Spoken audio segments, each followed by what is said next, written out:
السلام علیکم ورحمۃ اللہ وبرکاتہ۔ دوستوں، سب حضرات چاہتے ہیں کہ وہ دنیا سے مقبول ہو کر، دنیا سے قبولیت کا شرف حاصل کر کے اللہ رب العزت کے دربار میں حاضر ہوں۔ جو لوگ انتہائی اللہ رب العزت کو پسند کرتے ہیں، حضور نبی کریم صلی اللہ علیہ وآلہ وسلم کو پسند کرتے ہیں، بالآخر میں حضور نبی کریم صلی اللہ علیہ وآلہ وسلم کا دیدار نصیب ہو جاتا ہے۔ نبی علیہ الصلوۃ والسلام کو خواب میں دیکھ لینا بھی کوئی چھوٹا مقام نہیں ہے۔ نبی علیہ الصلوۃ والسلام کی حدیث ہے خود، جس کا مفہوم ہے اور عبارت یہ ہے: من رآنی فی المنام فقد رآنی، جس نے مجھے نیند کی حالت میں دیکھ لیا گویا اس نے مجھے ہی دیکھا۔ یعنی کہ نیند کی حالت میں خواب میں نبی علیہ الصلوۃ والسلام کو دیکھ لینا، وہ نبی علیہ الصلوۃ والسلام کو ہی دیکھنا ہے۔ نبی علیہ الصلوۃ والسلام کی شکل میں کوئی اور خواب میں نہیں آ سکتا۔ تو یہ بھی بہت شرف کی بات ہے۔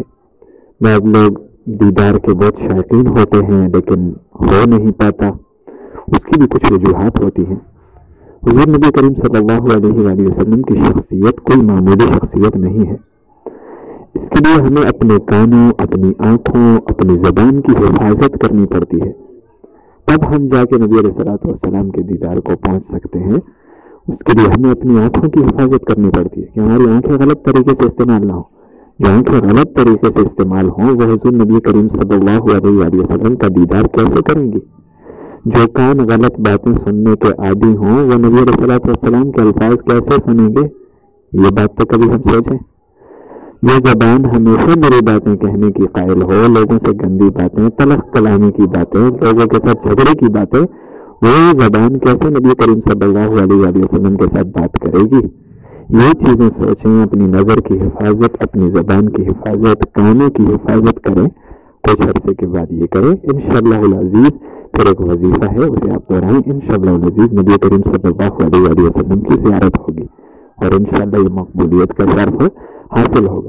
وہ وظیفہ یہ ہے، پہلے تو ان چیزوں کو مد نظر رکھنا ہے جو چیزیں بتائی گئیں، پھر جمعرات کی رات، یعنی جمعے کی جو رات ہوگی، جمعرات کا دن گزارنے کے بعد جو رات آئے گی، اس رات میں یہ وظیفہ کریں۔ 2 رکعت نماز نفل کی نیت کریں اور اس میں سورہ فاتحہ پڑھنے کے بعد 11 دفعہ سورہ اخلاص اور 11 دفعہ آیت الکرسی، دونوں رکعتوں میں 11 دفعہ سورہ اخلاص اور 11 دفعہ آیت الکرسی پڑھ لیں۔ یہ 2 رکعت نماز نوافل پوری کریں اور اس کے بعد پھر مصلی پر بیٹھ کر ہی 100 دفعہ درود شریف پڑھیں۔ 100 دفعہ درود شریف پڑھنا ہے، اور وہ درود شریف کون سا ہے؟ وہ درود شریف یہ ہے: اللہم صلی علی محمد النبی الامی وآلہ واصحابہ وسلم۔ یہ درود شریف 100 مرتبہ پڑھیں اور پھر اللہ رب العزت سے دعا بھی مانگیں، انشاءاللہ العزیز یہ خواہش پوری ہو جائے گی۔